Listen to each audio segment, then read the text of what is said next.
Whether your beer is in a bottle, can, or glass, kick back and relax. It's Better on Draft.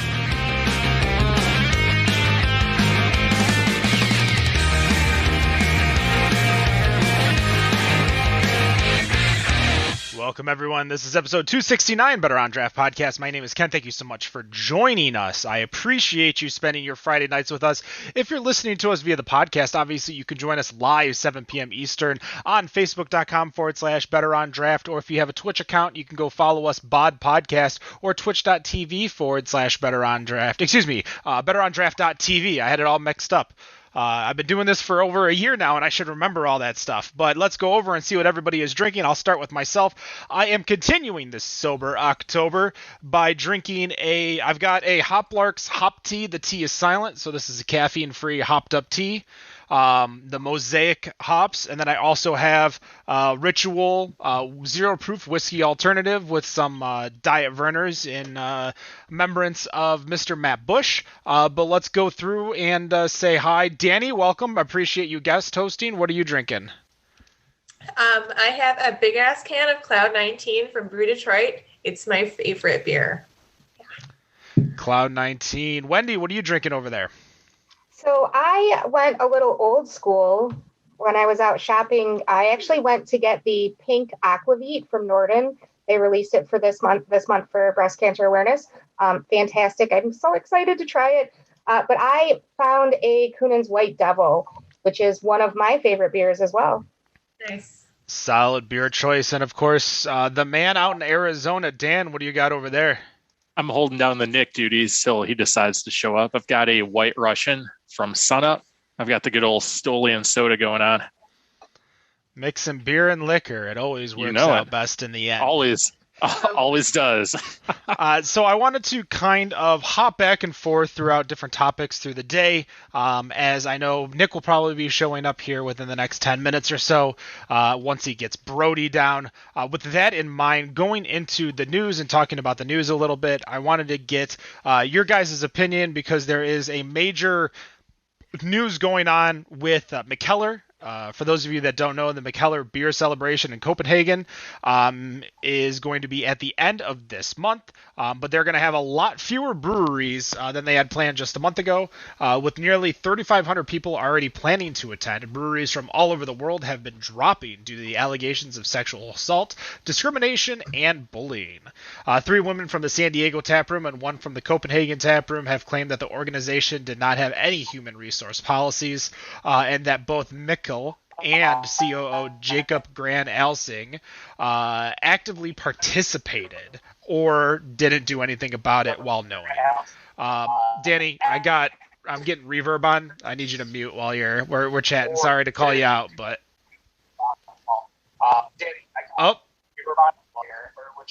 I have no idea where I'm getting echoing from someone. There we go. We're better now. I was getting notifications, so sorry. What a place to cut into that. We are months from the storytelling that Brianne Rat Magnet, who works over at Notch Brewing over in Salem, Massachusetts, where she was telling the stories of countless women on our Instagram, of people in the industry who are constantly harassed. And since then, there is a collective beer program, kind of akin to the Black is Beautiful, which requires an update to your business code of conduct for you to be able to even brew the beer, a donation to a relevant nonprofit, and a commitment to just be better. And this beer is called Brave Noise. Now, this is going to be a hot topic.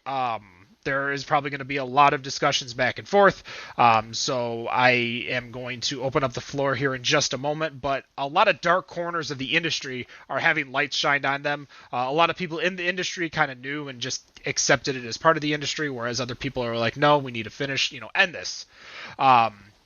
We're literally 2 years from when Eastern Market Brewing decided not to participate in the Detroit Fall Beer Festival due to founders being there. But here we are in 2021, and if you check the list for next week's Fall Beer Festival, you will see both names on that beer festival list. We do know Founders has been doing some things to do better. Obviously, it's up to Eastern Market to decide whether it's their choice to go, as well as for the consumer to decide whether they want to drink there or not. A lot of our friends do not drink Founders anymore and still have not drank Founders since that issue. But if you look at one of the most recent big festivals, the Untapped Festival had Weathered Souls, obviously the creator of Black is Beautiful, Holmes, and Mikkeller all attending. But Holmes has actually dropped out of that Mikkeller Festival. So where do we go from here? What decisions seem to be proactive versus reactive? And what can we do as consumers? This is a loaded, full question topic to consider. But I want to kind of start with Wendy, and we'll kind of make our way around. But I know I just laid a bunch of stuff on you, Wendy. But talk to me. Where do we go from there, and what can and should we do? Well, I think those breweries that are pulling out of the festival they're saying their piece, and I appreciate that. I always kind of was like, well, what am I going to do to make a difference? If I buy this one bottle, is it really going to make a difference? But it really does. If all of us are doing something, somebody's going to have to take notice and start making some changes. And when we did our panel for International Women's Day, Kim actually said something about, I asked her because she had said she really liked coffee stouts. And I asked her how she felt about Bean Flicker and whether or not she continued to purchase that. And her response was absolutely not. We have to use our voices to make a stand. And the way that we can use our voice the best is with our pocketbooks. So I really appreciate it when breweries do stand up for their people and for just people in general and say, hey, this is not okay behavior and we need to do something about it. All right, let's throw it over to Dani. Dani, what do you think? I agree with Wendy. Things need to change. And the way that change happens is exactly that way. Making a statement by not participating or by not purchasing or not visiting, it hurts. It hurts them. It makes a point. It comes across, the solidarity comes across. It has to happen. So whatever makes it happen, we have to do it now, because it's not going to go away unless we do this. So I'm with it. I'm here for the breweries that backed out. Good for them. The breweries that are going back in have their reasons, but this is the way it has to be. Well, there's a lot to consider when you're a business, because obviously you might have either contractual obligations or, Yes. Making, not talking to a lot of people is talking.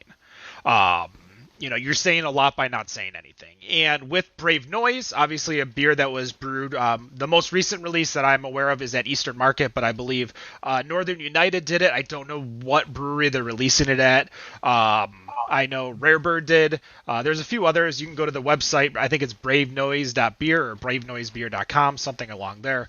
But there's the difference between what Black and Beautiful did, which was brew the beer, donate the money, is that they required you to make a business change. And it's not a bad business change. Having some type of policy and procedure regarding human resources is not necessarily the worst thing to change.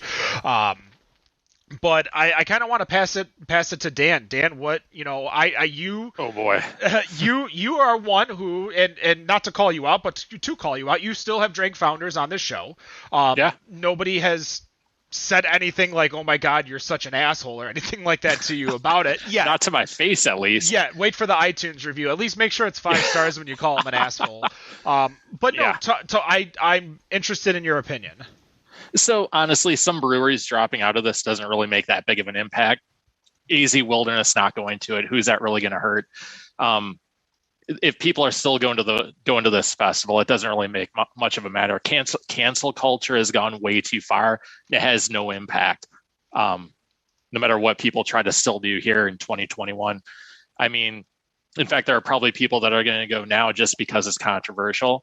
So I don't know what a few breweries, I think I just counted there are 28. I don't know what those breweries dropping out, especially ones traveling 5,000 miles, are going to do, to make any kind of impact on this, especially when people are still going to show up for it.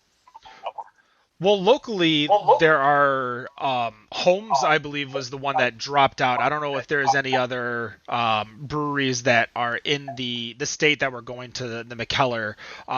But we have had these decisions where breweries, and especially at a time where breweries kind of have the ability to pick and choose where they want to go just because they don't have the money or the staff or the people.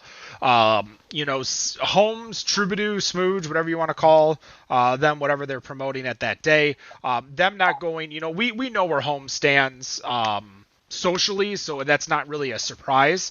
But that is a lot of decisions where you had the intention of going and you may have put money down and decided not to go, and you may be, hopefully you can get a refund or something like that. But I want to kind of swing it around a little bit more.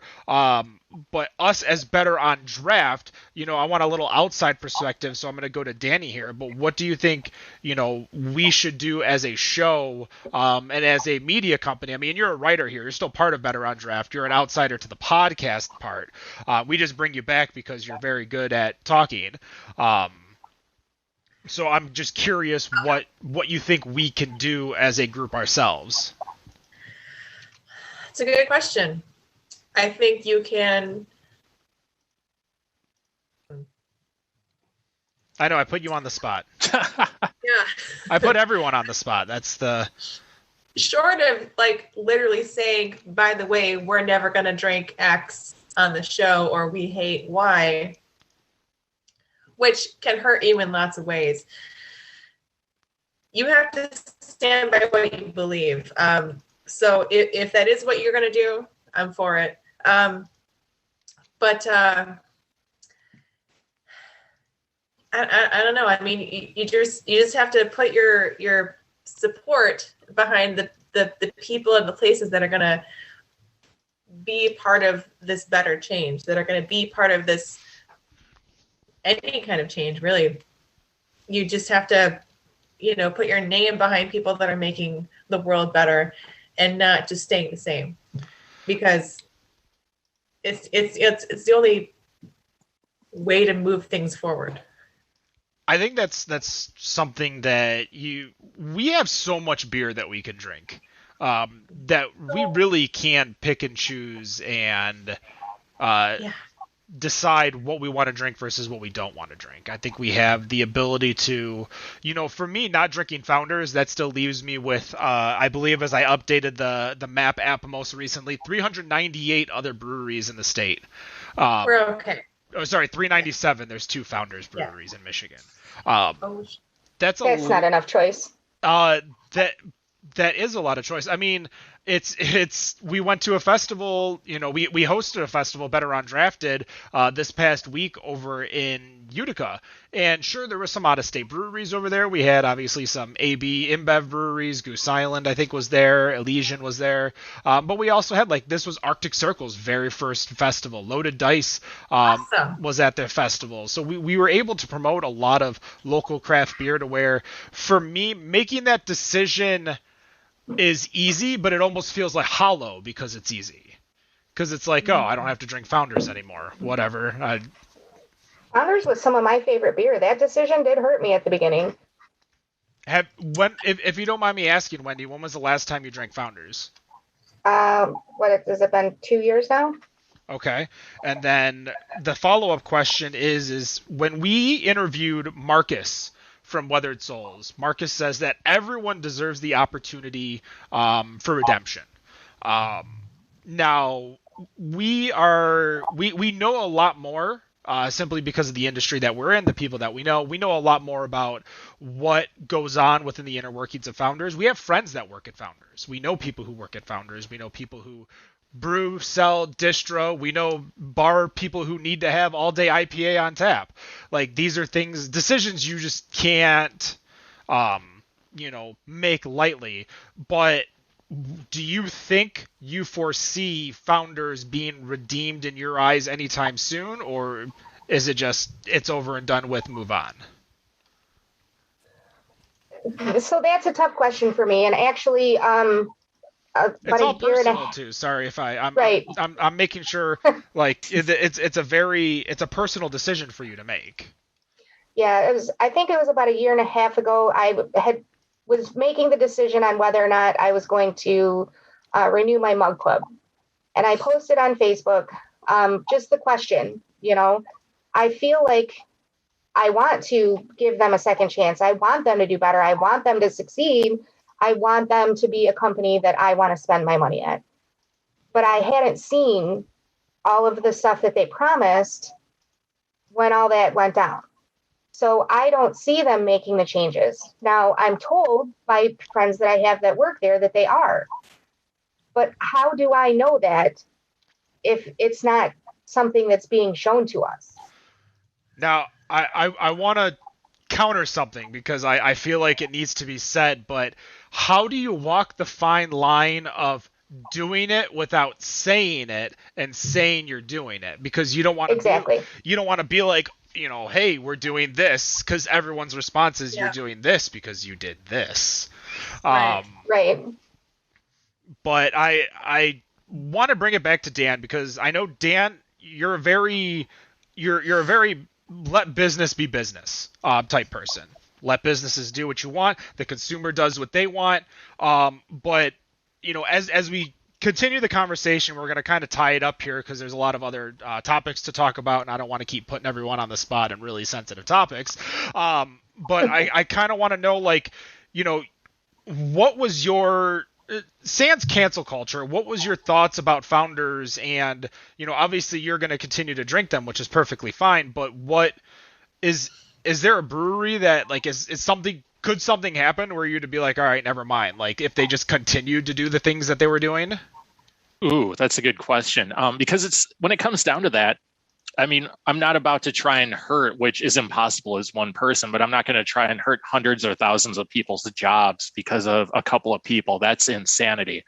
I don't know how any of you would feel, but if you lost your job or got fired because business went down due to someone was doing something at your company unrelated to you had no idea, losing your job like that or losing your income, it'd be terrible. And I don't think anyone would be too happy about that. So I'm more about punishing the individuals versus punishing a company and hurting the people that had no idea what was going on. I'm sure there's something. I mean, if there was I'm not even going to start trying to make funny jokes because people probably wouldn't find it funny, and then we're getting 1-star reviews. So I'm sure there are things that could happen, but I'm never going to hold an entire company responsible for certain individuals about what happened. I think that's an extremely valid point, because obviously it's a fine line to walk. One of the former guests on this show, who I think just did her third year at Founders, which is Kaylin Shrum. She used to work over at Ellison. We all love Kaylin. She's an amazing person, does amazing things in the industry. Nobody holds her accountable for that. Same as Alex, who was on the show when we did our last Founders show, I believe, which was at the Detroit studio with Kevin. Kevin had already left after all this. He was at Blake's by that time. But, there were a lot of people who went after those people, and that's not okay. Exactly. Like, how do you attack Kevin over something like that when he had nothing to do with the entire thing? But you're like, oh, sorry, Kevin, you should lose your job because some other guy was being a piece of crap. It's tough to justify that. I do agree. I agree too. Yeah, I definitely agree with that. Which one was it that it was a few months ago, and they had there was some sexual harassment claims that had come out, and their first response was they didn't know what was going on. And then within 48 hours, they came back out with a response saying, hey, we realize this is happening now. This is what we're going to do to fix it. That's the kind of thing that we're looking for. Yes, admission and then action. I think that's why Brave Noise is going to do a lot within the industry, because it's not forcible action because you don't have to brew the beer, but it's action that you can decide to take where on top of, we talked about Black is Beautiful and where the money was going, and we don't know, and there was no accountability of where the money was going, and I think everyone kept asking where's Founders money going, because everybody wanted to know that answer. but I don't know if we ever got an answer. I won't say they didn't post it because I just don't know personally. If someone in the chat knows or someone wants to message us, betterondraft@gmail.com. Shoot us an email. But yeah, those are the kinds of things to where we want to see action. And the problem with Founders that a lot of people had is that there's a lot of inaction and a lot of hiding. And that's the problem with Mikkeller is that there's a lot of inaction and a lot of hiding and nothing was really getting out there. And it had to take an explosion, kind of like Founders, to have everyone see. So I kind of think that's where we are. And Dan, that's... I always value your opinion because you always bring up an opinion that I think a lot of people just don't come to terms with before. Like me just not drinking Founders, that was just an easy decision. But you're like, well, my decision can affect a platitude of people, not just a single. And there are people who will be 100% against you and say, fuck Founders. Yep. That's a quote probably by a lot of people. I'm sure it is. But again, that's just what I love about talking with you guys and talking on the show is understanding different people's opinions.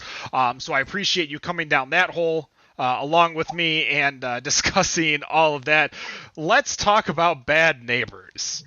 Can I just say? Go for it. Super quick. Yeah, no. I went to the Brave Noise tapping last week at Eastern Market Brewing. One of the most I've ever had. I'm heartbroken that I don't have it in my glass right now. Go get it. It's amazing. All right. By the way, last week I mentioned that I thought it was the Detroit Girls Pint Out that were brewing it with them, and it was actually the Pink Boots Society. So I wanted to clarify that.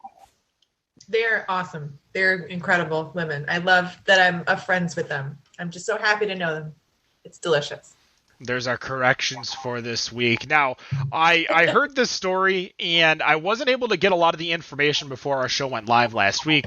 But for those of you who are unaware, Treehouse has opened a brewery up in Cape Cod, which is in the Massachusetts area. The city is actually called Sandwich, Massachusetts. And the people of Cape Cod do not like it one bit. So if you're ready for this journey here, the residents, town, and brewery had to come to a following agreement for the brewery to continue staying open. First, curbside pickup must end by 6 p.m., and there is a limit of 3 beers per person per day between Memorial Day and Labor Day. That is a rule now for Treehouse customers at the Cape Cod site. Earlier in the year, they actually had to have a lawyer, counsel, weigh in and assist the brewery, as the local building commissioner told the brewery that only 57 people could be in the building at any given time. The previous operators of that building, which I believe used to be a restaurant, had the authority for 330. Its current occupation is sitting now at 233, as the council explained that you cannot discriminate against a brewery for being a brewery. On top of all this, parking and off-site parking issues attempts to curb the opening by filing false permit accusations. The brewery still plans to open the tap room as soon as they can, but it's obvious that residents of the city do not want them at all. First question, what's wrong with these people? They have a lot of money and live in Cape Cod. They don't want tourists coming into town ruining their lives and parking all over the place. And giving money to their city? I'm so sorry. I can't wait. We've discussed topics like this with, I believe, Angry Chair, the local Angry Chair releases. I believe that's in Florida, where people would be drinking on the street because they're waiting in line, waiting for a beer release, like most beer releases. Because that works. Yeah. But as we know with Treehouse is a destination brewery. A lot of people, hopheads, New England hopheads, love going over there to grab Treehouse beer. And obviously that is their concern with the brewery itself, is that a lot of people just coming in, buying beer and leaving. But I guess the question is that does this just seem like too much of a hassle, or does Treehouse just not actually give a fuck and is going to be opening up a brewery no matter what? Dan? I hope they're just saying we don't give a fuck, because who cares what the Kennedys or whoever the hell lives there thinks? Like, so what? Let businesses run. Like, like it can't hurt anything. Like, what are they worried? Someone's gonna run into their Bugatti while leaving the brewery and like make them have to file an insurance claim? Like, I don't get it. It's kind of stupid thinking. So that's what people in that part of the country tend to do. So shows you what's going on. I have not had that kind of money to understand what it's like to live up in Sandwich, Massachusetts. But are there any other breweries up there? Not in the city proper. There are a handful of other breweries around, but this one is like right on the water, or right on the dunes. Even better, they can pull their yacht up to it and get some beer. What's the big deal? Perfect. The location, I think they wanted some more type of like food restaurant industry type place as opposed to a brewery, because I think the negative stigma of a brewery. So they get a lobster food truck. Yep. What's the problem? A lot of breweries have really good food, so I don't know what they're thinking. That's true. Beer people like their food, man. I'm looking to see if there's actually going to be any type of food at this place, but it does not look like it. It looks like it's just going to be beer, and they're hoping to open up. It looks like it's right on the dune, so I don't think you're going to be able to pull your yacht up here. You would have to get like a little dinghy to take it into the water, like to the shore. Well, if you've already got the yacht, you've got a dinghy. Probably, you're just towing it along, Sorry, my knowledge of yachts is very limited. It goes as much as my knowledge of living in Cape Cod. But yeah, this was like a whole ordeal between the city, its residents, and the brewery itself. But right now, they still have curbside to go for their beer. But yeah, I'm not seeing any food at this point, so there might be some type of food truck situation. I don't know if it's set up to be able to be a kitchen. But yeah, it's definitely a pain in the ass to say the least if you want to go for beer and you just like so many limited restrictions and people are just like, I feel like it's just going to make things worse by people, coming in and just imagine also having to be the server and seeing, did everyone only have 3 beers? Yeah, that's a pain. Like, where is that rule? Like, who came up with that? Like, you're trying to chase people out. A New England Pats game, and they're trying to watch it. And they're there for 4 hours. Did they only drink 3 beers? Yeah. I don't know. I don't get why the residents are going to be upset, or why I get why the residents are upset because they're just bougie, but I don't understand like. They don't have a valid reason for being upset. Isn't like the mark of like up and coming of your neighborhood is a brewery is now? I was about to say like gentrification. I didn't want to say that, but yeah. They don't want Cape Cod gentrified, apparently. Yeah. No. But it's like one of those. Oh, we have a brewery. Ooh, look at us now. Like, Next thing, there's hipsters everywhere. The whole thing. Yeah, I'm looking at the Google Maps right now, and where Treehouse is, that's Plymouth. I have to go down a little further. There's, a brewery like a mile away, but it's just like on the main road.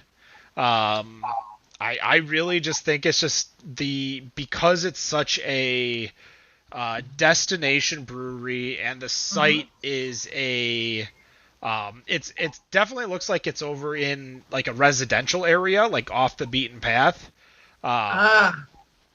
So maybe that's the full reason. But yeah, I just think they don't want a brewery and they don't want people driving through their neighborhood to come in for a beer and adding traffic.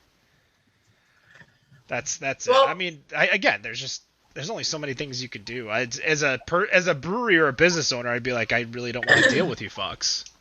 If you want to minimize traffic, make the pickup later. than 6 I know, o'clock. like if you don't decrease the hours, increase the hours. Right. Yeah. Let people plan. Put limits on what time people can do pickups. And if you could schedule your First of all- pickup for Treehouse and just be like, oh, yeah. I'll be there at 2. All right, your beer will be ready at 2. It's not. When I went to Alchemist, their pickup line was pretty simplistic because you order online, you drive up, somebody literally puts it in your car, and you leave. That's it. Nice. Yeah. So they have it down pat, but that's also a nice brewery if you guys are ever in Vermont. Obviously, Stowe, Alchemist is a great place to go. But I'm trying to think. I think it was called like Idle Time was such a great brewery too with food. Before we go into a break, and I know the next part of the episode we'll be talking a little bit about topics that we've come up with through the week. There is a little bit about statistics, and I'm a numbers guy. I love talking about numbers, and the full off-premise numbers have been released for the third quarter of 2021. Fun fact: IPAs represent 43% of all off-premise dollars in beer sold. IPAs. So that's hazy, imperial, light, double, triple, quadruple, lactose, milkshake, whatever. 42%. Nearly every brewery has actually seen a drop in craft beer sales for off-premise, except for New Belgium, Firestone Walker, and Hop Valley. Shock Top dropped 32%, Bell's dropped 5.7%, and Stone 14%. Three Floyds actually grew 23% after closing their brew pub and focusing all their effort on off-premise. So my question to you guys is that can these stats tell us anything, and how long will the anomaly of COVID last, and what can this tell us about the future? I'm gonna go with Wendy here first. What do these stats tell us? I think it tells us that more people are going into breweries. Do we have any stats on numbers for? I just have the off-premise. I think on-premise we saw was I don't recall if I saw an uptick in on-premise because I remember we talked about this maybe 2 months ago because we were looking at the same like IPA numbers of like how many IPAs are sold. I think just more people are actually going to places now. I mean, we went to dinner for my dad's birthday tonight and the whole restaurant was full, which is really awesome to see. We haven't seen that in a while. So it's really nice when you go out and there's actually people around you. I think less people are doing the takeout stuff because they have the opportunity to go and sit down and have a meal with their family and friends now. I don't have any answers for how long this is going to last, though. Well, the huge change of off-premise versus on-premise sales within COVID is going to see what the waves of COVID are. As COVID increased at the end of 2020 and the beginning of 2021, obviously a lot of people went back into hibernation, and therefore whatever wave that was, the third wave, second wave, I don't know. People were obviously drinking at home.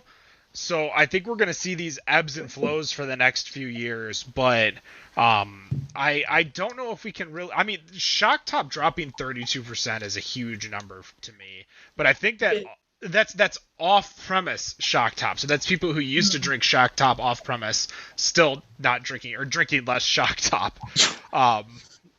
Dan, when was the last time you had a Shock Top? Probably like 2012 at that place in Madison Heights we used to go. I think that's what that's actually showing is people have finally realized that's not a good beer anymore, more than anything. Right. Like, oh, there's better beers than this. Like, finally. Yeah. Like, get away from the damn Shock Top. I mean, when your choice is like lager or light lager from major breweries or Shock Top, you're like, all right, I'll have a little flavor, I guess. Yeah. But you usually have Amberbach as a choice too when there's Shock Top involved. So I mean, even that's a better choice. That's such a bad beer, and I still love it. Me too. Close to my heart. I mean, Dani, you're always out and about. What's your off-premise drinking habits? Have they decreased? Do these numbers match up with you personally? Does off-premise mean like? Off-premise means at home. But like ordering from a brewery or buying it and then to go, or Off premise is all off. Like if you took food from home, you still ordered it at the restaurant. So off premise is anything you purchased at a liquor store. Oh, okay. Okay, so I would say for sure my off premise has decreased in the last few months. Not buying the shock top anymore? No. I am not. See what you did? Shock Top has a lemon shandy that's fantastic, but I was spending like $100 a week at Holiday Market for a while, just on like single cans of stuff, like so I could review, so I could have a taste of everything. But now we're going to breweries like every weekend, and we're going like out of town every other weekend, just like to new places to check out. So yeah, it's decreased for me for sure. Like now there are like weeks go by where I don't go to like a liquor store to get beer to try anymore. Unless it's something like special that I'm trying to find for like the show. Pretty much I just, yeah. For me, I have cut back so much at home drinking, and it's just one of those like, oh hey, look, I'd rather go to a bar, or go to like the local Moose, or go to a local brewery, or go visit friends at a brewery. Like I feel like I'm making excuses to get out there and see people just because I haven't seen people. Like come the beer fest, like it was crazy. You get to see a lot of people that you haven't seen in years, like all these reps, and I'm sitting and talking with them. I'm like, shit, I got stuff to do. Like, I have a booth to run, and I'm here shooting the shit with Kevin or Wes or Emily from Beards, like all these people who we've had on the show, and it's just great to catch up with them.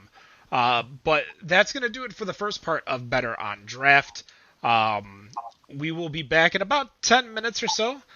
So stay tuned, listen to the music, and we will be right back with the Better on Draft podcast.